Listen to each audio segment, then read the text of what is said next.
Hi, welcome to Cobb TV, and I'm Aqua Liao. Today in the studio we have Chairman Mike Boyce. Good morning, Chairman. Good morning. It's good to be back.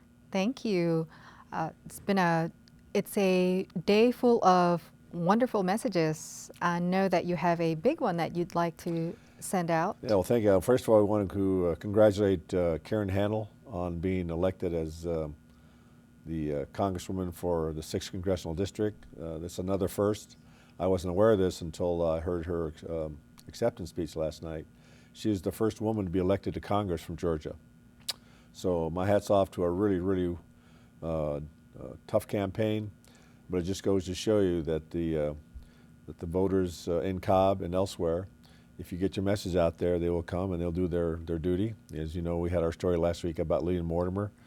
If you're 100 years old and want to vote, everybody should fall in line behind Lillian, and I think that's what happened this time. And it's a reflection on the voters in Cobb. They got out there and took the time to elect Karen, and I wish her all the best. She has a very experienced background in running government. I know she'll do a great job. Well, thank you, Chairman. And the great news is in Cobb we had a 60% voter turnout, yes. which is, I believe, real close to a new record. Well, I think it also goes to show you how hard the Board of Elections and Janine Eveler and her team did in getting people to have the polls open on time, to have everybody there. I don't think people appreciate how difficult it is to find poll watchers and poll workers, and it's just a testimony to how hard Janine and everyone in that office did to get people out to man the polls. And so when the voters showed up, that they were ready for them. There's some things that perhaps we can do to help the voters even more in the future. I noticed that on one Saturday it's kind of hot out there, so we may need to find some ways to get some tents out there to help them stay cool in line. But my hats, again, congratulations to the team, congratulations to the voters, and it just goes to show you that we do things right in Cobb. Well, thank you. That's good to hear. We have some very important public meetings coming up. We do, yes. And this is it's kind of the summertime, and there's a tendency when people are on vacation with their kids and their grandkids, or just taking time out with themselves and their families, to forget about what's going on in government. There's some really important things going on this summer. In July, we're going to have 3 public meetings to address the millage rate. The first one's going to be on the evening of the 10th of July at 6:30 here. The second one will be during the regular board meeting on the 11th of July, which is at 9 o'clock in the morning. And then the third one will be another evening meeting on the 25th of July. It's at 7 o'clock. And there we're going to be addressing our millage rates. And we want to be very upfront here with the voters and the people in Cobb. Even though the assessments of properties have gone up, we simply cannot roll back the millage rate to offset that. We have some significant bills that have to be paid. Quality is not cheap. I think everybody appreciates the fact that when you dial 911, a policeman shows up at your door. When you turn your water faucet on here, water comes out. There are a lot of things that happen in this county that reflect the quality of service we provide, and I just want to emphasize that those services don't come cheaply. If we want to keep quality people in this county who work here, we have to pay them a quality wage. The pay study has been passed, but it only addresses 40 to 45% of the people who are on the county staff, so that's still another 55 to 60% of the people that have not benefited from the pay study. And I'm committed to finding a way to do that. I do not have any intention of lowering the standards of quality of service we have here. So the bottom line is that we have to have the necessary revenues to do that. So if you have a better way of doing it than what we're proposing, which is maintaining the current millage rate, then you're going to have 3 opportunities to come and talk to us and give us those ideas, and I can assure you the board will hear you. But I also want to make it very clear that we're not going to do government on the cheap. We're not going to cut corners. We're not going to lower standards. We're going to do what is necessary to provide a environment where people can safely work, live, recreate, and pursue their dreams. And that involves the public of which I am part of it. I'm a property owner, paying my taxes so that I can ensure that we continue to get the same quality services. Well, thank you, Chairman. And we will post those public hearing dates again for the millage hearing on cobbcounty.org.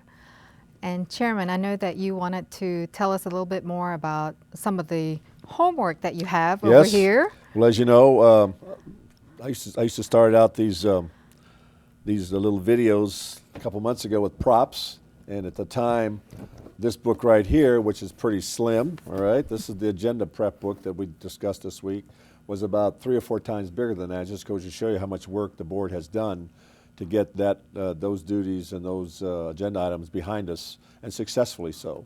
But that doesn't mean it's because it's thin that there isn't a lot of important things in here. We continue to fund the SPLOST projects. Most people don't realize that every single SPLOST project has to be, will not qualify for the consent agenda.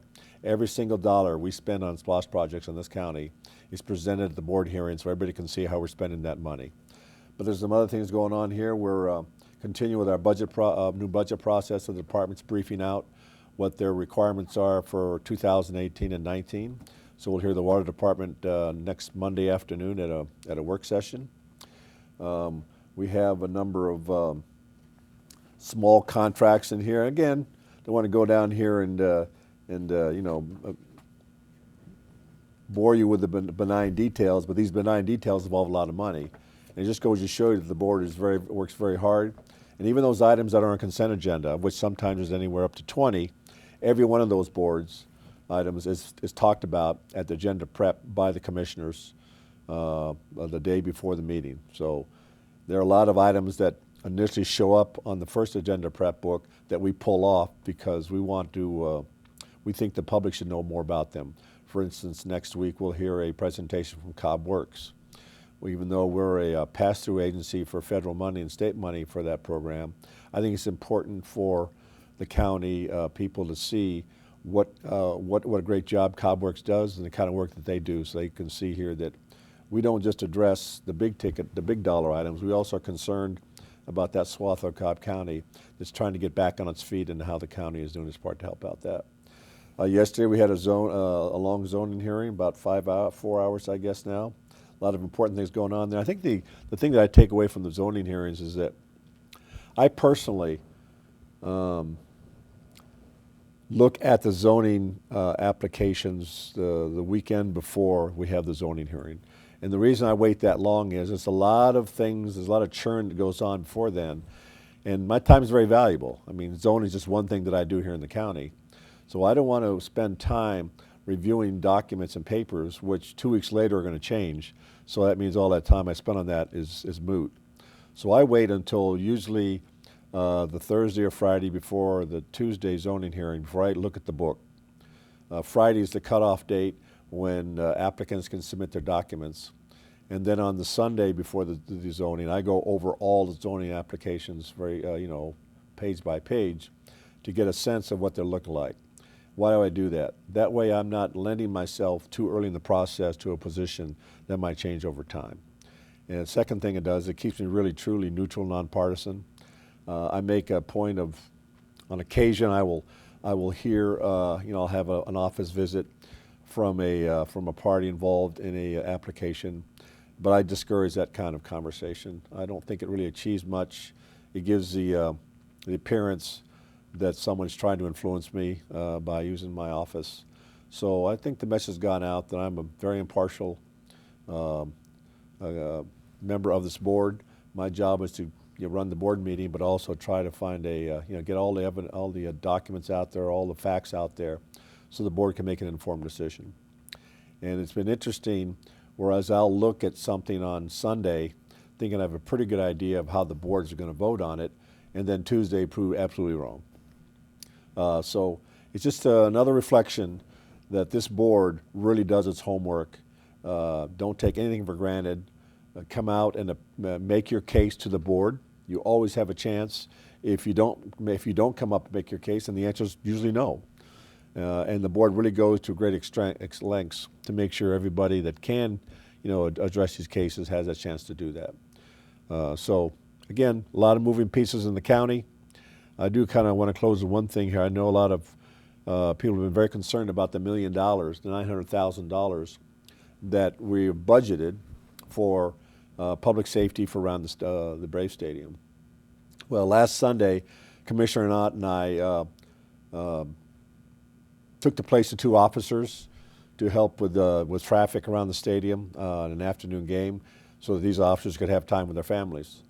And you know, it's interesting what you learn when you get out there and you have feet on the ground and you walk through what these officers are going through. And I took away a lot of lessons from that. Well, I was there from about 10:30 till about 5.